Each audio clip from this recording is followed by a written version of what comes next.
Welcome to Wilderness Wanderings in the Word. Ever get tired of wandering through the wilderness? I do too.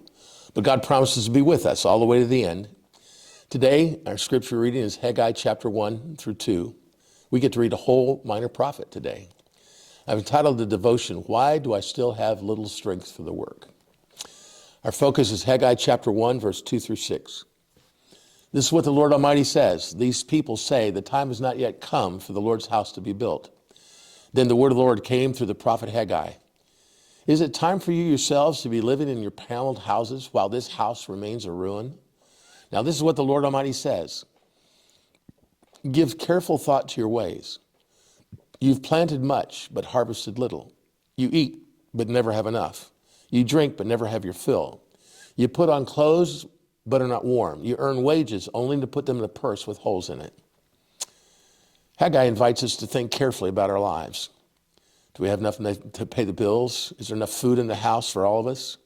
Why do I work all this time but still have nothing to show?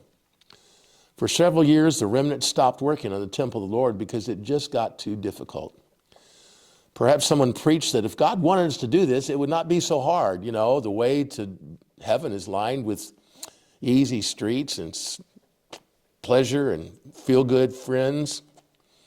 After all, doesn't Isaiah tell us the way of the transgressor is hard, not the way of the righteous? So after the enemies planted these ideas, the faithful remnant ceased working in the temple. Instead of working on the temple, they invested in their lovely homes and yards. Since they stopped working on God's house, they turned inward and invested in their own lives, their own homes, their own families. They spent hours and hours improving their homes and yards. They worked more hours than ever, and the pace of their life just sped up. They worked hard for the next several years, but they never stopped to think, hey, why are we doing all this work on something that will turn to dust in a few years? They were too busy to stop and ask the important questions. Haggai arrives on the scene and raises his voice in the marketplace and asks the remnant to consider their ways carefully. They work long and hard hours, but never seek to have enough of what they need.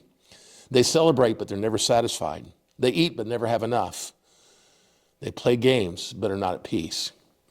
Haggai reveals to them the reason for their long, hard hours of toil and no purpose. It's because they've forsaken the command of God to build the temple. Through Haggai, God promises the remnant that he will provide more than they need if they return to the task God has called them to, rebuilding the temple. Through Haggai, God asks us, have you stopped the work that God has called you to? Have you stopped because it's too difficult, too much opposition, and the opposition never quits, and you feel like every time you turn up, you want to quit? Watch and see if God will not give you more now than when you ran away. God, I'm returning to you in the work you've called me to. I trust you to provide for me with what I need to finish the work.